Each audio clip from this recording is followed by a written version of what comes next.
Karena sejatinya yang membuat orang termotivasi untuk menjadi muslim yang berkah, termotivasi untuk menuntut ilmu, beramal, berdakwah dan bersabar, itu adalah iman dengan hari akhir. Kita ikut daurah ini, ya ada sedikit kesenangan, tapi ada banyak kelelahan. Sebagian jamaah harus keluar uang yang tidak sedikit. Harus meninggalkan kotanya yang cukup jauh. Bahkan menyeberangi pulau dan pulau.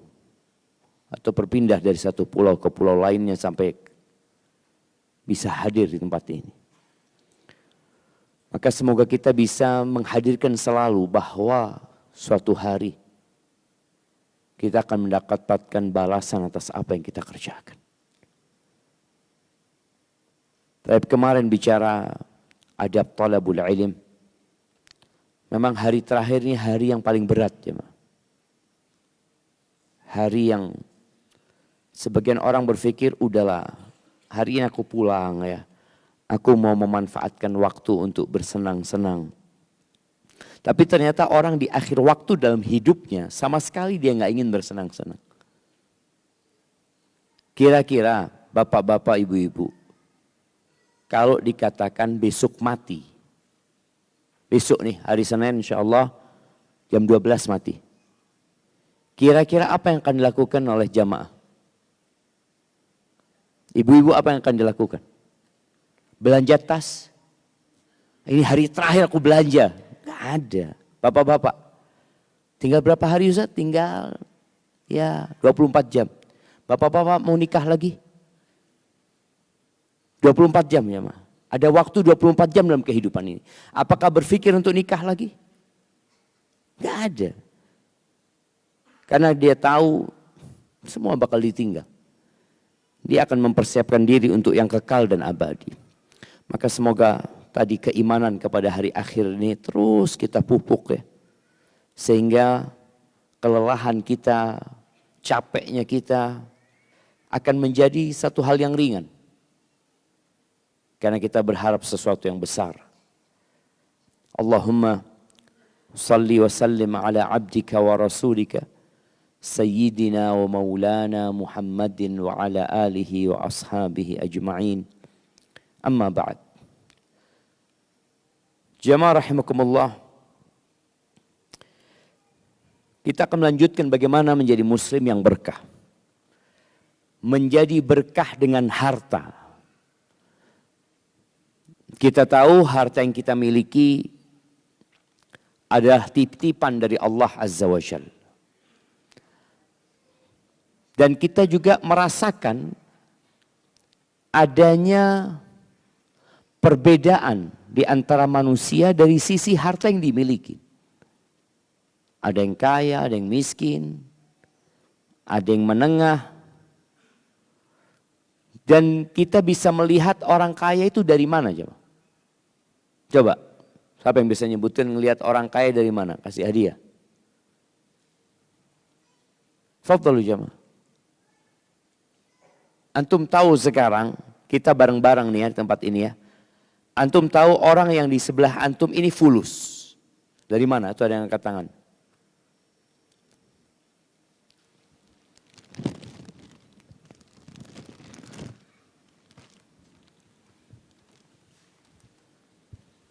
Assalamualaikum.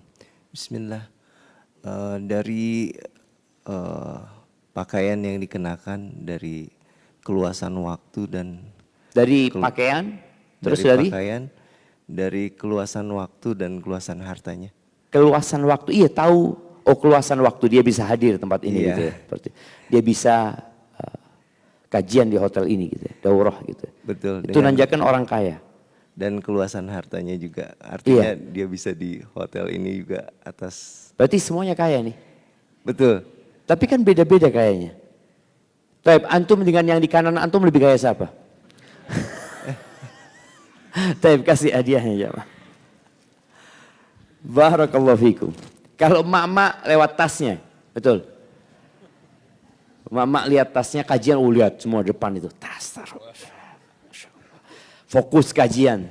Tapi dia ngelirik ke tas temennya. Waduh, mahal juga tuh tas. Subhanallah jamaah. Iya. Yang jelas semua yang kita miliki akan kita tinggalkan. Kecuali yang kita sodakohkan. Maka kita bicara bagaimana berkah buat kita dulu. Artinya bagaimana harta itu berkah buat aku. Aku yang kerja, aku yang capek. Bagaimana berkah buat aku. Bicara berkah buat diri kita, bagaimana dia bersama kita sampai mati. Bahkan tatkala orang di luar sana merasa kita susah, ternyata kita nggak susah di dalam sana. Itu berkah buat kita. Caranya tentunya dengan berbagi. Bicara berbagi ini, kalau berbagi harta yang berlebih, itu lebih mudah daripada kita berbagi harta yang pas-pasan milik kita itu. Maka kalau kita melihat bagaimana Rasulullah SAW mendidik para sahabatnya sampai tingkatan ithar. Ithar itu berbagi sesuatu yang kita sendiri butuh. Ya Allah sebutkan ini. Di surat Al-Hasyr. Yang tadi kita mendengar Imam Ustaz Sandi membaca akhir surat Al-Hasyr.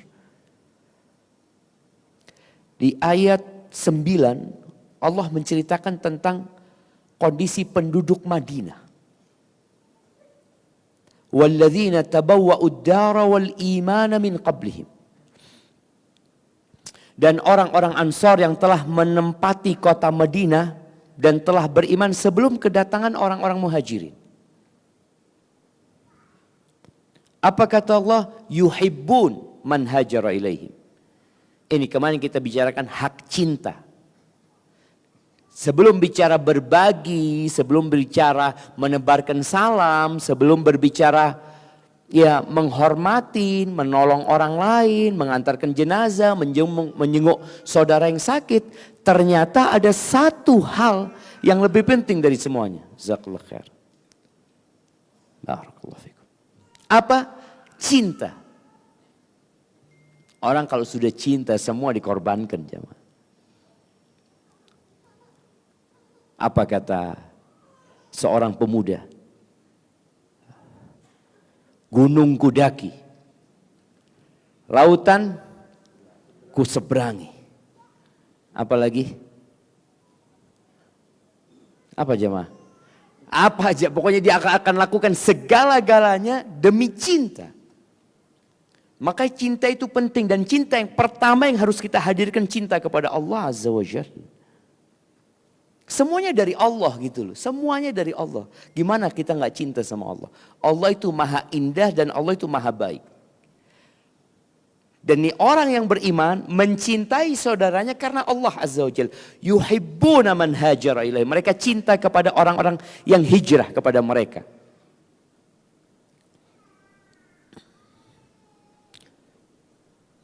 Seharusnya jamaah ya, kita itu merasa kerepotan dengan orang yang hijrah. Apalagi banyak penduduk Mekah yang hijrah. Mereka butuh tempat tinggal. Kemudian mereka butuh pekerjaan ya. Tapi ternyata cinta itu membuat semuanya jadi indah. Ana mau pesan kepada antum semua. Kalau ada teman-teman yang baru hijrah. Antum cintailah dia. Sebagaimana orang-orang Ansor mencintai orang-orang yang hijrah. Tanda cinta antum itu antum mendampingi dia. Dia kesulitan ekonomi. Antum bantu dia. Jangan orang hijrah itu, insya Allah ya, belajar yang benar ya. Nah iya belajar yang benar, tapi dia gak punya pekerjaan. Dia diusir sama keluarganya. Dikucilkan sama masyarakatnya. Dampingi dia. Supaya jadi pahala buat antum. Ketika dia istiqomah, masuk surga, kelak pada hari kiamat, subhanallah. Boleh jadi semua kebaikan dia ada di catatan timbangan antum. Dan itu yang dilakukan orang-orang Ansor mendampingi orang-orang Muhajirin. Bukan hanya menerima mereka, tapi melakukan pendampingan karena cinta mereka. Kemudian Allah katakan, wala yajiduna fi sudurihim hajatan mimma utu. Dan mereka tidak menaruh keinginan dalam hati mereka terhadap apa-apa yang diberikan kepada orang muhajirin. Nggak ada iri, nggak ada hasud sama mereka. Benar-benar ikhlas, tulus mereka mencintai orang-orang muhajirin. Nih, lalu Allah katakan, cinta dan kondisi hati yang penuh dengan keinginan kebaikan buat orang lain akan berdampak kepada amal perbuatan. Karena kita tahu cinta amalan hati. Bagaimana amalan raga mereka Allah sebutkan. Wa yu'thiruna ala anfusihim walau kana bihim khasasah. Mereka lebih mengutamakan orang-orang muhajirin atas diri mereka sendiri meskipun mereka juga memerlukan. Mereka perlu ya. Mereka tapi mengutamakan orang lain. Seperti cintanya ibu sama anaknya. Bapak sama anaknya. Kadangkala dia memberikan apa yang diinginkan anaknya padahal bapaknya butuh. Bapaknya butuh tapi dia udah nak fadlullah. Bagaimana seorang ibu yang ngantuk dia gendong anaknya tetap. Dan sebagian ibu itu kalau anaknya sakit, dia ingin sakit anaknya dipindahkan kepada diri. Biar aku yang sakit sudah nak. Ya Allah pindahkan panasnya ke aku ya Allah. Kadang-kadang seperti itu cinta. Di sini orang yang berkah dia akan berusaha untuk mengutamakan orang lain daripada diri dia sendiri. Waman yuqashuha nafsi faulaika humul muflihun. Dan siapa yang dijaga dari kekikiran dirinya.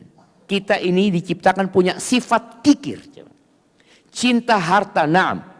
Zuyyina linnas hubbus syahawat minan nisa wal banin wal qanatiril muqantarah. Sudah ditanamkan di diri kita kecintaan kepada wanita, anak-anak, harta benda. Itu sudah ada.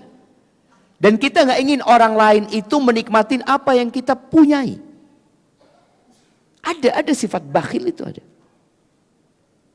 Ada orang pinjam mobil kita, pinjam motor kita ya. Kita itu kadang-kadang ya Allah ya, nanti baret mobilnya. Nanti ini ada aja. Makanya Allah mengatakan Jalla Jalaluh, barang siapa yang dipelihara atau dijaga dari kekikiran dirinya, maka mereka adalah orang-orang yang sukses, orang-orang yang beruntung. Ada seorang dari salafus soleh yang berdoa cuma satu doanya. Dia mengatakan Allahumma qini syuha nafsi.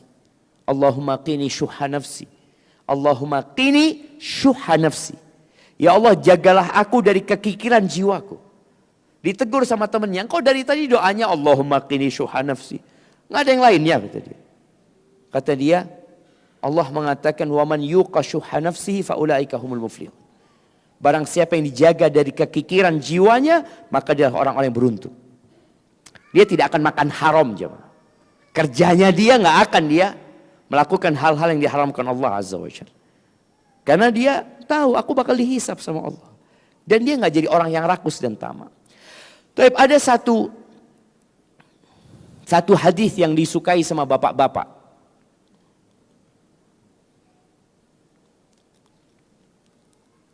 Siapa yang kira-kira tahu berkaitan dengan harta jemaah? Apa hadis yang disukai bapak-bapak berkaitan dengan harta tapi ada hubungannya dengan wanita? Apa ibu-ibu?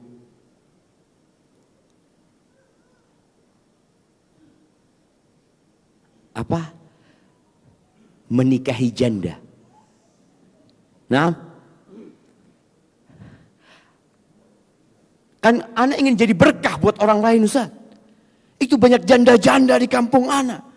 Anak ingin menyelamatkan mereka. Ya, bagus. Ini hadisnya.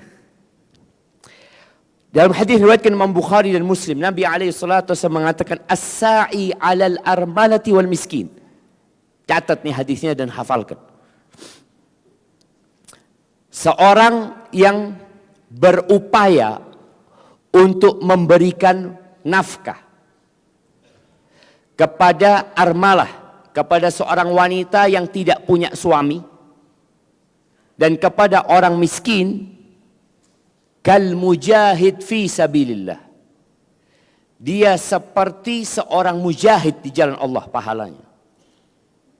Atau dalam riwayat yang dikatakan au kal qa'im, atau seperti orang yang bangun malam tidak tidur. Al-qa'im la yaftur wa kas-sha'im la yuftir. Dan seperti orang yang selalu puasa tanpa pernah berbuka. Apa hadisnya? Seorang laki-laki, seorang muslim ya, nggak harus laki-laki. Seorang muslim yang berupaya untuk memberikan nafkah, membiayai hidup seorang wanita yang tidak punya suami dan seorang miskin, maka pahalanya seperti mujahid fisabilillah. Taib, kata-kata armalah ini tidak harus janda. Apabila seorang itu melihat ada gadis yang sampai tua tidak menikah, karena ada mungkin gadis-gadis yang perawan tua ya, yang sudah nggak ada yang mau sama dia, atau memang janda ditinggal mati atau janda diceraikan, mereka butuh nafkah. Ketika seorang itu membantu nafkahnya, padahal dia nggak dapat kenikmatan sama sekali dari perempuan itu, dia bekerja, dia berusaha, kemudian dia transfer ke perempuan itu, dia bikinkan rumah buat janda-janda atau buat wanita yang tadi yang nggak punya suami, itu pahalanya seperti mujahid fisabilillah. Kalau dinikahi Ustaz, gimana ibu-ibu? Apakah sifat tidak punya suaminya masih melekat dengan perempuan itu? Jamaah, kalau antum menikahi perempuan itu, janda itu, apa jadi janda? Ya tidaklah. Jadi orang yang menikahi janda tidak masuk dalam hadis ini.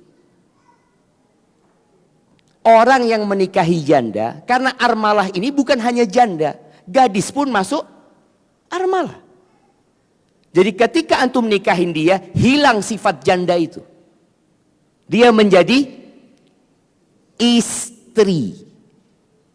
Dan antum memberikan nafkah kepada dia karena kewajiban. Istri antum.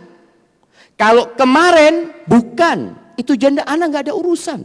Anak cuma ingin dapat pahala jihad fi sabilillah. Apakah laki-laki yang dapat kenikmatan dengan menikahi janda? Iya. Tapi ketika dia memberikan nafkah kepada janda tanpa menikahinya, maka disitulah dia mendapatkan pahala mujahid fisabilillah. Bukan berarti tidak ada fadilah menikahi janda. Ada fadilah, fadl menikahi janda. Nabi SAW istrinya kebanyakan janda. Tapi ketika ada seorang sahabat menikahi janda, kata Nabi SAW, kenapa engkau tidak nikahin gadis? Kok nikah sama janda engkau? Oh ternyata ada alasannya. Dia nikah dengan janda. Tapi intinya, bapak-bapak ketika berpikir untuk mendapatkan pahala mujahid fi sabilillah, pahala seperti orang pada hari kiamat nih, orang akan dikumpulkan dengan para mujahidin. Atau padahal dia nggak pernah jihad, dia cuma modal fulus. Ini berkah dengan fulus. Dia cuma bangunkan rumah buat janda-janda, dia cuma berikan nafkah, listrik semua dia bayarin, Masya Allah jamaah. Ada jamaah. Di beberapa kota itu, ada orang-orang kaya yang bikinkan perumahan buat mereka yang tidak punya suami. Baik janda atau tadi, perawan-perawan tua, dia bikinkan rumah. Ada 20 orang, ada 30 orang. Dia tiap bulan kasih nafkah. Ini kan mujahid fi sabilillah. Dia nggak berangkat perang, tapi dia dengan hartanya mendapatkan pahala jihad. Atau seperti orang yang sholat malam, padahal dia nggak pernah sholat malam. Dia isya tidur. Tapi garak ini bukan hanya janda, tapi dikatakan tadi orang miskin juga. Orang miskin juga. Cuma tadi orang yang memberikan hartanya berat buat dia. Maka dia seperti orang yang puasa sepanjang tahun, padahal dia nggak pernah puasa kecuali bulan Ramadan. Jadi yang termotivasi untuk menikahi janda dengan hadis ini kurang tepat. Faham? Jadi gadis saja Ustaz ya. Jadi armala itu janda gadis masuk hadisnya. Tapi ingat, membiayai hidupnya tanpa menikahinya. Tapi kalau antum enggak, anak mau menikahin dia Ustaz, ingin berbuat baik sama dia, anak ingin menolong dia, tapi ya anak ingin dapat nikmat juga Ustaz. Iya, antum nikahin. Jadi jangan akhirnya antum menjadikan hadis ini alasan ngomong sama istriku. Engkau tahu hadis ini? Insyaallah. Hadis yang mana bang? Qala Rasulullah sallallahu alaihi wasallam, as-sa'i 'alal armalati wal miskin kal mujahid fi sabilillah. Engkau enggak ingin suamimu dikumpulkan dengan orang-orang yang berjihad di jalan Allah. Allahu Akbar. Inginlah bang. Gimana kau nikahi fulana, kan janda dia. Enggak masuk hadis ini jemaah. Maka tolong difahami. Ketika seorang hendak melakukan sesuatu, dia termotivasi dengan hadis, dengan ayat. Kalau memang benar ahlan wa sahlan. Tapi kalau ternyata pemahamannya tidak tepat, ya enggak tepat. Nabi SAW tidak menganjurkan untuk menikahi mereka. Tapi bagaimana engkau membiayai hidup mereka jemaah. Dibiayai itu hidup, engkau tidak dapat kenikmatan sama sekali. Tapi kalau engkau punya tujuan lain, enggak Ustaz, anak ingin menjaga dia dari dosa. Oh lain lagi, engkau akan dapat pahala lain. Tapi kalau ini fokus engkau membiayain perempuan-perempuan yang tidak punya suami dan orang-orang miskin, maka engkau akan dapat pahala mujahid fi sabilillah. Baik, ini menjadi berkah dengan harta ya. Kita lihat nih firman Allah, lan tanalul birra hatta tunfiqu mimma tuhibbun. Wa ma tunfiqu min syai'in fa innallaha bihi alim. Allah mengatakan kamu sekali-kali tidak sampai kepada kebajikan yang sempurna sebelum kamu menafkahkan sebagian harta yang kamu cintai. Maka kalau orang memberikan nafkah itu jangan memilih karena sudah tidak suka. Dia baju karena sudah tidak layak. Motor dia sedekahkan karena sudah nggak enak. Makanan nih ibu-ibu juga ya, ana sering ngasih nasihat istri ana. Tolong yang di kulkas itu sering diliatin. Dilihat, jangan sampai mau expired, jangan sampai rusak, baru sibuk mau dikasihkan ke tetanggamu dibagikan, jangan. Kadang-kala sampai busuk juga makanan di lemari es. Baru kita berpikir mau dibagikan, jangan. Kita itu akan mendapatkan puncak bir kalau kita sudah lakukan yang kita sukai. Dan cerita Abu Talha ya, Abu Talha ini suaminya ibunya Anas. Bapak-bapak ini khususnya kalau ke Masjid Nabawi, ana lupa di pintu berapa, pintu 21 kalau nggak salah. Di situ ada tanda bulat, disebutkan di situ ini titik kebunnya Abu Talha yang dia sodakohkan. Abu Talha setelah turun ayat ini, nah ini bicara ilmu yang kemudian mendorong orang untuk mengamalkan ilmu. Maka dia langsung datang kepada Nabi SAW. Dia mengatakan, ya Rasulullah, Allah telah menurunkan firman Allah tadi yang kita baca. Sesungguhnya harta yang paling aku cintai itu namanya bayruha. Aku jadikan itu di jalan Allah Azza wa Jalla. Terserah engkau. Mau dijadikan di mana ya Rasulullah? Apa kata Nabi SAW? Dzaka malun rabih. Itu sangat menguntungkan buat engkau. Engkau sangat beruntung dengan mensedekahkan itu. Dia bertanya kepada Nabi SAW, terserah engkau, mau ditaruh di mana uang ini atau kebun ini. Kata Nabi SAW, aku berpendapat, kata Nabi SAW, engkau bagikan kepada sanak keluargamu, kerabat-kerabatmu, anak pamanmu. Bayangin. Jadi kalau antum mau sodakoh, mau berbagi sebelum ke tempat yang jauh, jadilah orang yang sangat bermanfaat buat kerabatnya. Karena pahalanya ada banyak pahala nih. Yang pertama pahalanya harta itu harta paling antum cintai. Pahala kedua pahala sodakoh yang antum akan dapatkan. Yang ketiga pahala silaturahim. Silaturahim kita. Maka mudah-mudahan pulang dari sini benar-benar jadi berkah buat keluarga. Jadi kalau mau berbagi, ada saudara-saudara kita yang jauh membutuhkan, ada masjid yang perlu dibantu, tapi jangan lupa dengan saudara-saudara kita. Kemudian bicara harta yang disedekahkan, pastikan harta itu harta yang halal. Karena kalau harta itu harta yang haram, maka ya antum hanya akan dapat dosanya. Ada seorang yang telat resign dari tempat kerja yang haram. Karena ketika dia datang ke seorang ustadz, 10 tahun yang lalu dia mengatakan, ana baru resign itu Ustadz setelah 10 tahun Ustadz. Karena setiap kali anda datang ke ustadz di daerah situ, dia mengatakan, udah, iya memang riba itu haram, kau perbanyak sodakoh aja. Iya seperti itu alasannya. Akhirnya sampai 10 tahun ana baru hijrah Ustadz. Karena fatwanya suruh banyak sodakoh. Gimana hukum sodakoh dari kerjaan yang haram? Allah nggak terima kecuali yang baik jemaah. Jangan jadi Robin Hood katanya orang-orang dulu. Baik, kemudian menjadi berkah dengan tenaga dan keahlian yang dimiliki. Tadi harta, nggak semuanya punya harta ya. Ini ada hadis Nabi SAW yang memberikan arahan bahwa setiap muslim itu sebenarnya bisa memberikan manfaat kepada orang lain.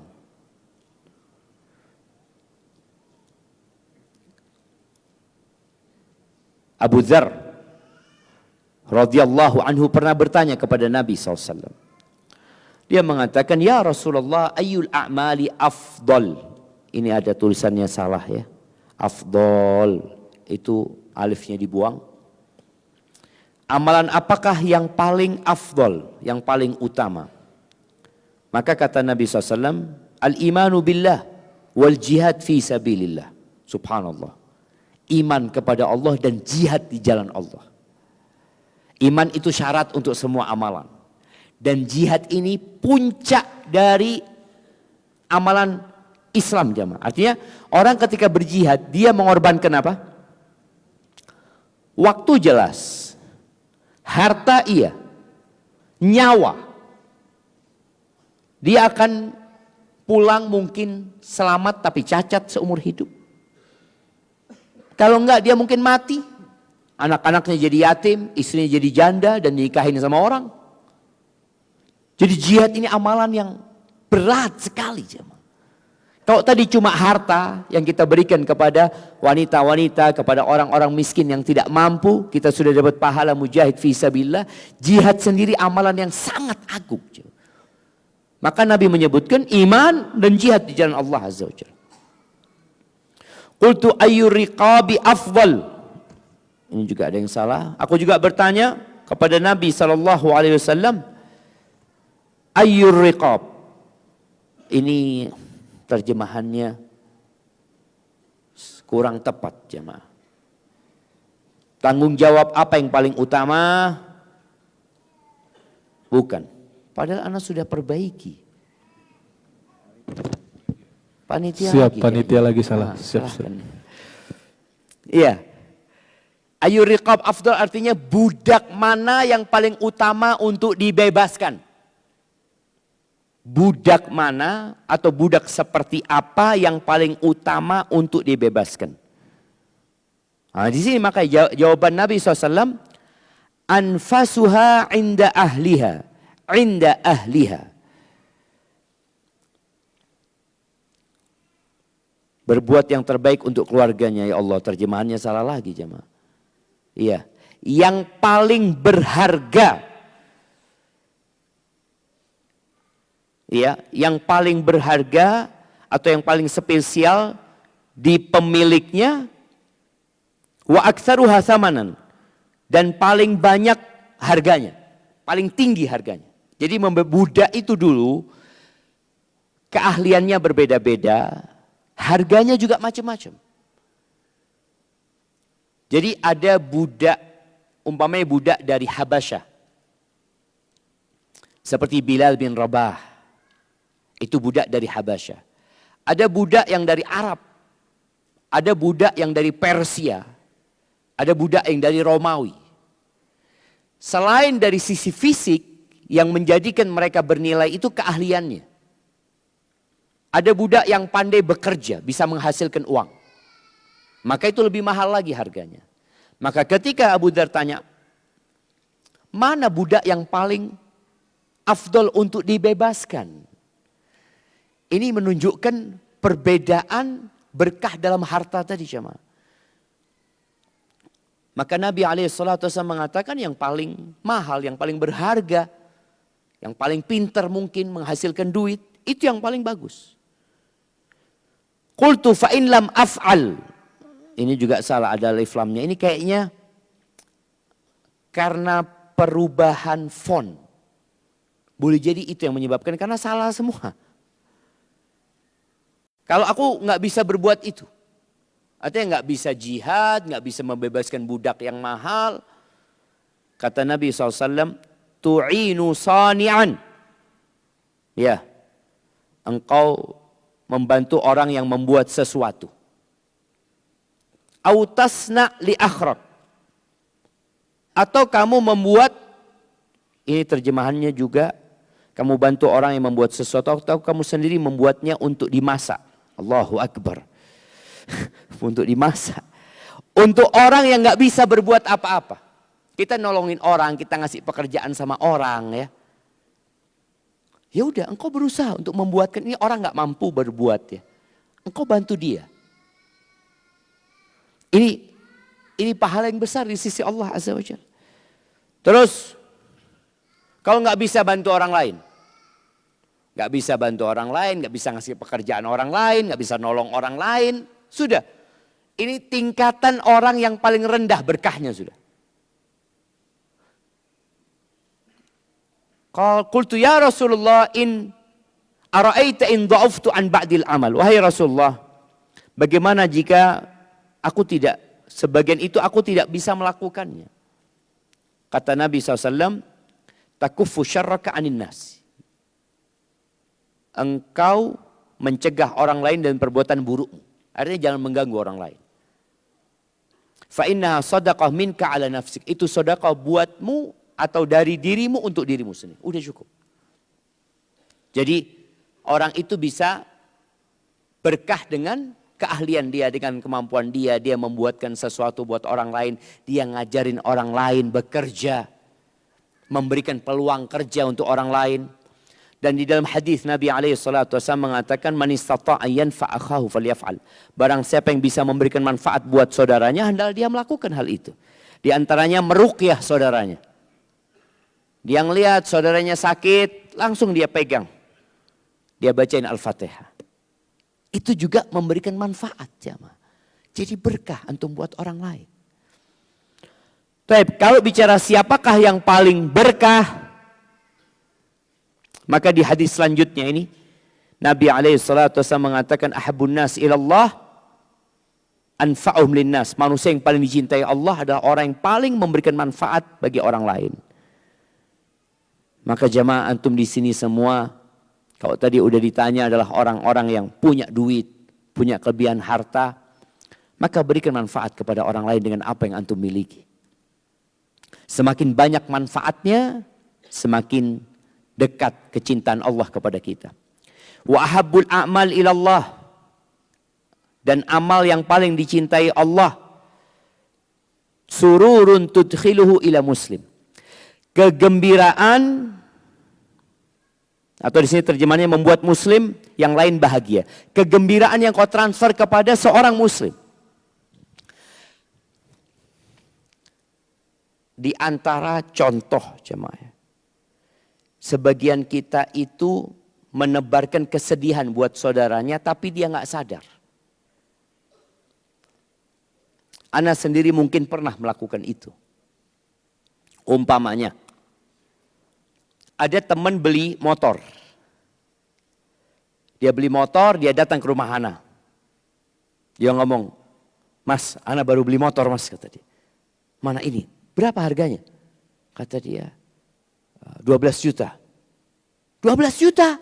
Allah, mahal. Kayak gini cuma 9 juta. Kira-kira gimana perasaan dia jemaah? Langsung lemes dia. Sampai rumahnya dia lihat motor. Ketipu 3 juta. Ini termasuk perbuatan yang tidak baik. Udah temanmu udah beli dan udah dia nikmatin dan dia berharap engkau mengatakan, ya Allah, barakallahu fiik, Masya Allah. Zen ini motornya. Berapa? 12 juta. Masya Allah. Tidak mahal 12 juta itu. Itu termasuk menebarkan kegembiraan. Atau tuh datang ke rumahnya orang. Rumahnya baru. Dia ngundang antum supaya antum paling enggak ya mengatakan barakallahu fiik ya. Akhirnya antum datang ke rumah dia mengatakan, ya Allah, parkirannya salah di sini ini, kata dia. Terus ini atapnya, antum kok atap yang kayak gini? Ini mudah bocor kayak gini. Udah jemaah. Sedih orang antum keluar dari rumahnya, dia ngomong sama istrinya. Ternyata kata dia atapnya kurang bagus, kata dia. Dia itu arsitek dia bisa bangun. Jangan jemaah, antum mau arsitek apa, tolong berikan kegembiraan. Maka antum lihat dokter yang jadi dokter itu, ketika datang pasien kepada dia, yang sakitnya parah jemaah. Dia tahu ini parah sakitnya. Lalu dia mengatakan, ini aduh nggak apa-apa, bismillah, insya Allah sembuh. Bismillah, fadol sudah nunggu di luar, panggil bapaknya. Dia berusaha agar orang ini tetap gembira jemaah. Dan itu perbuatan yang dicintai Allah. Bahkan disebutkan ahabbul a'mal. Amalan yang paling dicintai Allah Azza wa Jalla. Ada seorang yang mungkin anaknya jarang datang ke rumahnya. Anaknya ini kerja di Jakarta, mudik setahun sekali. Lalu kawannya datang ke rumah ayah bapak ini. Biasanya kan ngobrol, anakmu di mana, ini itu macam-macam. Anakku di Jakarta, alhamdulillah dia kerja ini. Dan alhamdulillah dia tiap tahun mudik gitu ya. Seperti. Orang tuanya ini seneng anaknya mudik tiap tahun. Lalu kita katakan, setahun sekali mudik, durhaka anakmu itu. Seharusnya ya 2 bulan sekali dia mudik. Langsung yang awalnya dia bahagia jemaah. Iya durhaka anakku ini, kata dia. Langsung dia telepon, nak, engkau seharusnya, kata kawanku, 2 bulan sekali pulang kau nak. Jadi memang kita berusaha, kalau mau ngasih tahu bukan ngasih tahu bapaknya, ngasih tahu anaknya. Tapi kalau kita ngomong sama bapak, yang ada hanya kesedihan buat dia. Maka tolong berusaha antum untuk tidak membuat saudara antum sedih. Emak-emak ini. Iya. Kadangkala ada perempuan yang mengompori istri kawannya. Contohnya, istri kawannya ini punya mobil atau punya motor lah, punya mobil. Mobilnya biasa aja. Lalu dia ngomong, engkau kok masih pakai mobil ini? Suamimu tuh kaya, kata dia. Seharusnya ganti mobilmu ini. Dosa ibu-ibu. Artinya melakukan itu menyebabkan saudaranya sedih. Pernah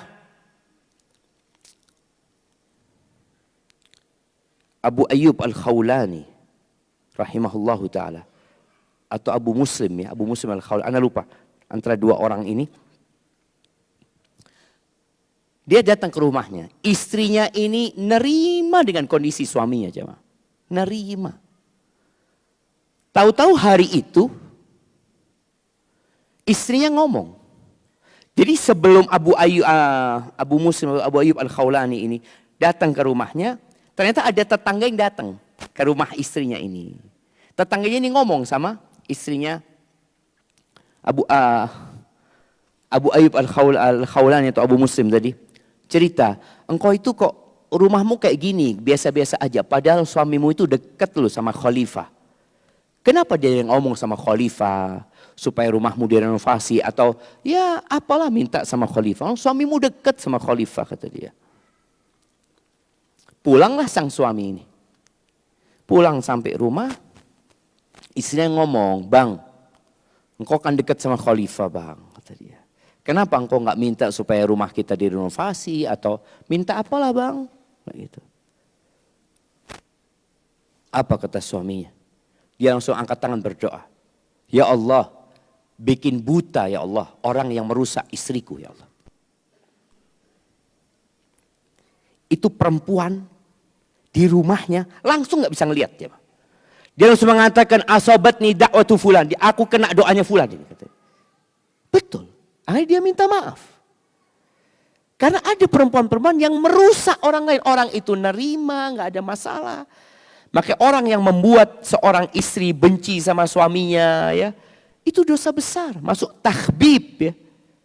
Dikatakan kau gimana sih suami melakukan itu?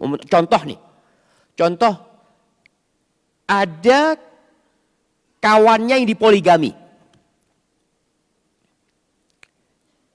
Sedih tentunya sang perempuan ini dipoligami. Datanglah kawan-kawannya. Ya Allah, engkau itu kurang apa, kata dia. Kok bisa suamimu poligami, kata dia.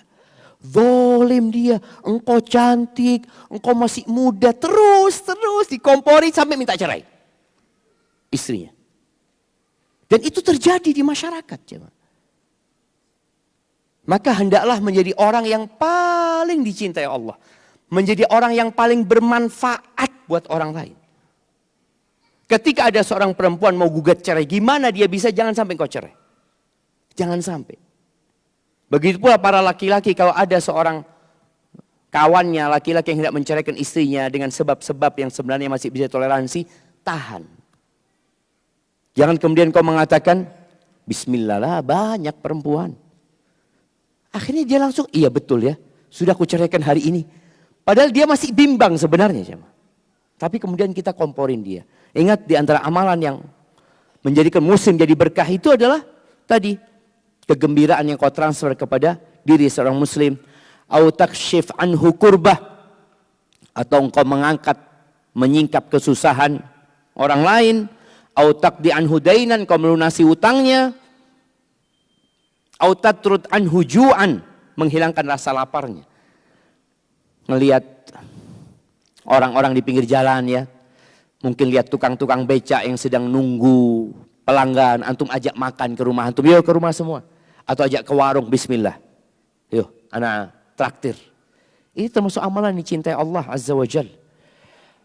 Lalu beliau mengatakan, wala an amshiya ma'a akhin fi hajatin ahabbu ilayya min an a'takifa fi hadzal masjid, yakni Masjidil Madinah syahran. Subhanallah jemaah. Kata Nabi SAW, aku berjalan menyelesaikan urusan saudaraku. Kadang-kadang ada kawan kita punya masalah di rumah sakit, punya masalah di kepolisian, punya masalah di mana, di sekolah, di tempat kerja. Lalu kita jalan bareng dia, membantu urusan dia sampai selesai. Itu kata Nabi SAW lebih baik daripada iktikaf di Masjid Nabawi 1 bulan.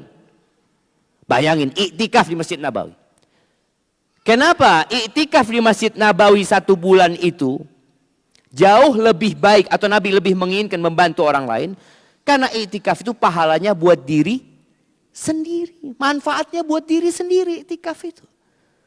Sedangkan kalau bicara berkah, bagaimana memberikan manfaat buat orang lain. Itu kemudian, ini berkah minimalis itu, ya tidak mengganggu orang lain sudah. Kalau antum nggak bisa ngasih manfaat sama orang lain, paling tidak nggak usah komentar yang negatif, nggak usah bikin status yang bikin orang lain ya sedih nantinya. Tapi juga kita jangan sering-sering lihat status orang jemaah. Kadangkala kita baca status teman kita langsung kita nyindir anak kayaknya dia. Padahal dia nggak ada maksud nyindir. Maka tadi paling minimalis itu menjadi muslim yang tadi menyelamatkan orang lain dari lisannya dan dari perbuatannya. Waktu Anda tinggal 6 menit. Nah ini, muslim itu seperti pohon kurma. Jadi kalau punya anak, kasih nama nakhlah. Nakhlah itu pohon kurma. Kemudian kalau datang lagi adiknya, kasih nama nahlah.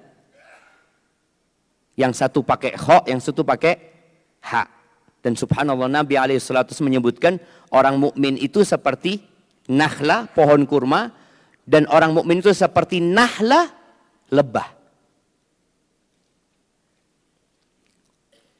Rasul sallallahu alaihi wasallam mengatakan, "Inna minas syajari syajaratan la yasqutu waraquha wa innaha mathalul muslim.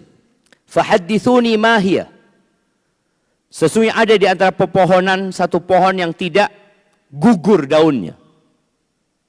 Pohon itu seperti seorang muslim. Maka sebutkan, kata Nabi SAW, pohon apa itu? Nabi bikin teka-teki buat para sahabatnya.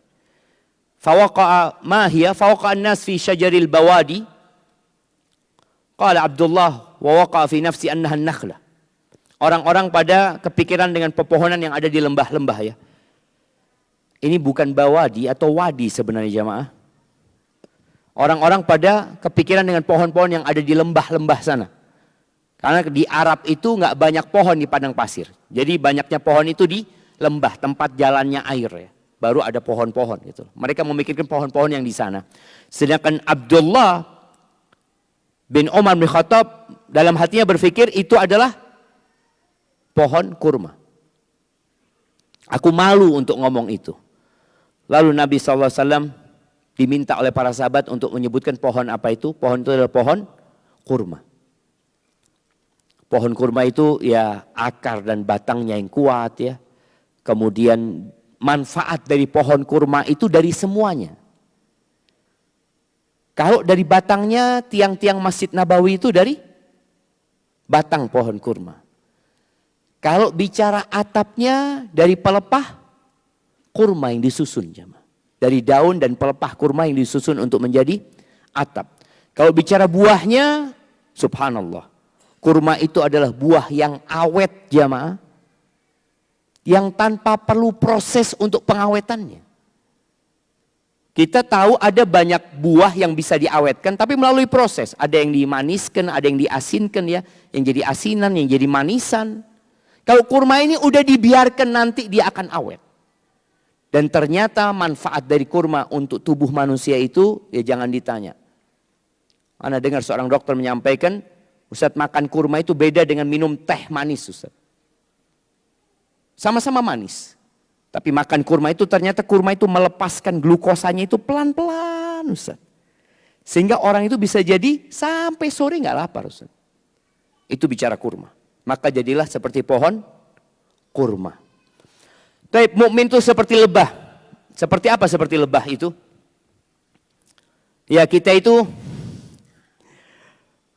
taunya madu. Siapa yang pernah disengat oleh lebah? Ada seorang suami itu manggil istrinya asal. Jadi kalau dia telepon sama istrinya, ahlan ya asal, kif halak ya asal.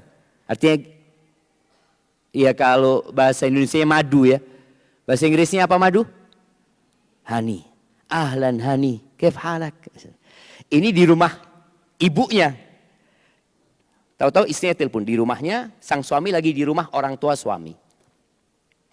Ketika lagi telepon sama istrinya, dia sebut tuh, nahla, apa asal. Kata maknya, apanya asal? Lebah istrimu itu. Tapi lebah untuk makna yang buruk ya ma. Maksudnya suka nyengat istrimu itu. Bukan madu gitu. Padahal sebenarnya ucapan nahla itu yang baik, positif ya ma. Ketika istri dikatakan, istrimu seperti apa? Istriku seperti lebah. Bukan madu. Madu itu hasilnya. Kata Nabi SAW nih, kita langsung baca hadisnya dari Abdullah bin Amr bin As radhiyallahu anhuma. Rasulullah SAW bersabda, "Walladzi nafsu Muhammadin biyadih." Demi yang jiwa Muhammad berada di tangannya, "Inna mathalal mu'min la kamathalin nahla." Sesungguhnya perumpamaan orang beriman itu seperti, benar-benar seperti lebah. Akalat tayyiban, wa wada'at tayyiban, wa waqa'at falam taksir, wa lam tufsid. Nabi SAW mengatakan, lebah itu selalu makan yang baik. Lebah itu selalu makan yang baik. Kemudian mengeluarkan yang baik. Lebah itu tidak membuat ranting patah dan dia juga tidak merusak. pernah dengar wabah lebah?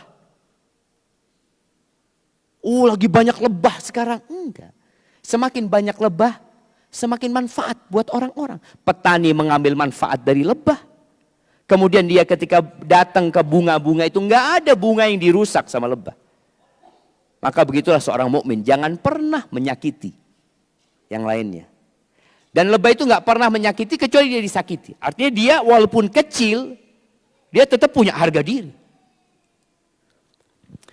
Al-Munawi menyebutkan ya, sisi kesamaan antara lebah dengan seorang mukmin. Tadi disebutkan bahwa lebah itu cerdas. Ia jarang menyakiti, dia rendah diri, tawadhu, dia bermanfaat buat orang lain, selalu merasa cukup jemaah. Qanaah lebah itu. Bekerja di waktu siang. Ini usahakan mukmin itu di waktu siang berusaha, di waktu malam istirahatlah. Mencari akhirat dia. Bekerja di waktu siang. Kemudian menjauhi kotoran. Makanannya halal dan baik. Ia tak mau makan dari hasil kerja keras orang lain. Ana pernah lihat di truk itu sebuah nasihat. Kita kena sering safar jemaah, jadi sering di belakangnya truk. Dari Jember ke Surabaya itu ada jalur yang memang nggak tol. Itu truk-truk besar jemaah. Sebagian hikmah itu ada di truk. Tapi sebagian ada hal-hal yang berbahaya. Kalau sudah bahaya anak ngomong, kita harus salib tuh truk. Karena kadang-kadang ada gambar-gambar atau tulisan yang kurang baik. Di antara tulisan itu yang menyebutkan saya pekerja keras. Karena saya bukan penikmat hasil kerja orang tua. Masya Allah jemaah. Ya betul, ada anak-anak yang enggak, anak-anak mau kerja gitu. Anak mau kerja. Jadi orang tua itu yang baik itu bukan yang memanjakan anaknya.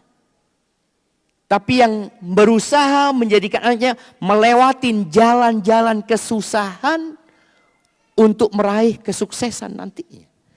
Nahla ini subhanallah. Dia atau lebah itu tidak memakan hasil kerja keras orang lain. Mukmin juga seperti itu. Mukmin itu nggak suka minta-minta dia. Dia berusaha untuk bekerja sendiri. Kemudian amat taat kepada pemimpinnya. Iya. Dan seorang mukmin itu taat kepada pemimpinnya. Kecuali kalau sudah memerintahkan kepada kemaksiatan. Kemudian wa anna linnahla afat. Disebutkan lebah itu ada beberapa hal, ya ini kurang terjemahannya lagi jemaah. Ini kita kalau kopas jemaah, kadangkala ada hal yang tidak diterjemahkan oleh penulis sebelumnya. Wa anna linnahli afat taqta'uhu an amalihi. Ini tidak diterjemahkan, tolong ditambahkan. Dan sesungguhnya ada beberapa penghalang. Ada beberapa penghalang atau penyakit yang menghalangi lebah untuk bekerja. Yang pertama apa? Di antaranya adalah az-zulmah, kegelapan. Lebah itu nggak bisa kerja dalam kegelapan. Wal ghaim, ghaim itu mendung. Warrih, angin. Wad dukhan, dan adanya asap. Makanya orang kalau mau nganu lebah itu pakai asap. Walma, adanya air. Kalau hujan lebah nggak bisa kerja. Wanar, adanya api. Demikian pula mukmin. Amalnya terkena penyakit, ada hal-hal yang menghalangi dia dari amal ya. Dia tidak bisa beramal, gelapnya kelalaian, mendungnya keraguan, angin fitnah, dukhanul haram, asap haram, wanarul hawa, dan api hawa nafsu. Ini 5 penyakit orang yang beriman juga. Maka hendak dia menghindari hal itu agar dia tetap bisa memberikan berkah kepada orang lain. Itu mungkin jamaah yang bisa kita kaji bersama kali ini. Semoga ya pulang dari sini kita bisa menjadi berkah dengan segala yang kita miliki. Dengan harta, dengan keahlian kita, dengan keterampilan kita. Ya paling tidak kita tidak mengganggu orang lain lah. Jadi orang akan merasakan berkah fulan, Masya Allah. Dia memang tidak memberikan manfaat tapi dia tidak pernah mengganggu kita. Hadza wallahu a'lam bishawab. Anda kembalikan ke MC. Jazakumullah khair. Taib, jazakumullah khairan Ustadz atas materi yang disampaikan Ustadz. Taib, sebentar lagi anak-anak akan segera masuk ke dalam untuk melakukan sedikit pentas di atas panggung. Mohon panitia bisa merapihkan meja yang di belakang supaya bisa ditempati oleh anak-anak. Sebelum anak-anak masuk, mohon izin kami ingin menyampaikan jazakumullah khairan kepada para sponsor yang sudah mensupport acara ini. Selama ini kami sudah menampilkan